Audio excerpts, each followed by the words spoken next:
नमस्ते दोस्तों। आज हम बात करेंगे भारत की एक ऐसी कामयाबी की जिसने पूरी दुनिया को चौंका दिया है। हाल ही में प्रधानमंत्री मोदी ने भारत के पहले फास्ट ब्रीडर रिएक्टर यानी एफबीआर की क्रिटिकलिटी पर एक बड़ा ऐलान किया। लेकिन सवाल यह है कि ये क्रिटिकलिटी क्या होती है और क्यों ये टेक्नोलॉजी भारत के लिए किसी वरदान से कम नहीं है। आइए विस्तार से जानते हैं।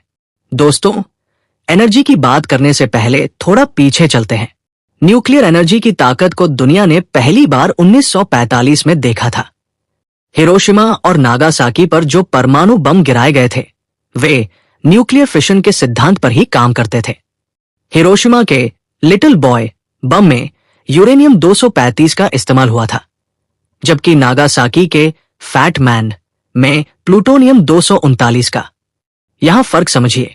यूरेनियम बम को ट्रिगर करना आसान था, लेकिन प्लूटोनियम वाला बम कहीं ज्यादा विनाशकारी और एडवांस था। आज भारत उसी खतरनाक प्लूटोनियम को शांति और बिजली बनाने के लिए इस्तेमाल करना सीख चुका है। अब बात करते हैं एक बड़ी समस्या की। न्यूक्लियर प्लांट्स में आमतौर पर यूरेनियम 235 का इस्तेमाल होता है, लेकिन पूरी दुनिया में जितना भी यूरेनियम मिलता है उसमें U-235 सिर्फ 0.7% है। बाकी 99% हिस्सा यूरेनियम 238 होता है, जो फ्यूल के रूप में सीधे इस्तेमाल नहीं किया जा सकता।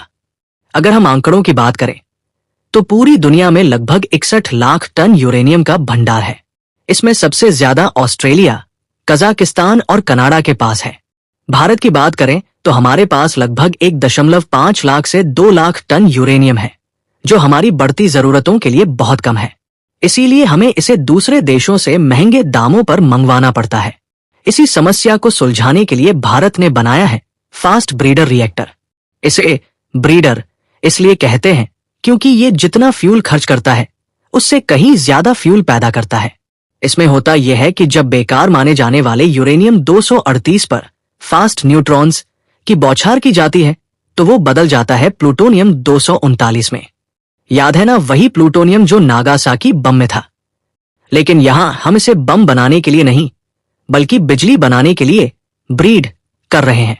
प्लूटोनियम यूरेनियम 235 से भी बेहतर फ्यूल है क्योंकि इसके टूटने से ज्यादा न्यूट्रॉन्स निकलते हैं, जो रिएक्शन को और ज्यादा ताकतवर और लंबा बनाते हैं। अब समझते हैं कि क्रिटिकलिटी क्या है।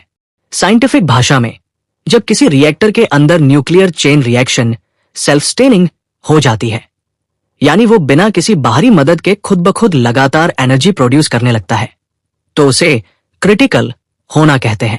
भारत के एफबीआर ने ये स्टेज हासिल कर ली है, जो हमारे विज्ञान के इतिहास में एक बहुत बड़ा माइलस्टोन है। ये अचीवमेंट इसलिए खास है क्योंकि ये भारत के 3 स्टेज न्यूक्लियर प्रोग्राम का दूसरा और सबसे जरूरी हिस्सा है। इसके सफल होने से हम अपने पास मौजूद विशाल थोरियम भंडार को यूज करने के रास्ते खोल देंगे, जो भारत में प्रचुर मात्रा में है। भारत अब उन गिने चुने देशों में शामिल हो गया है जिनके पास ये एडवांस टेक्नोलॉजी है।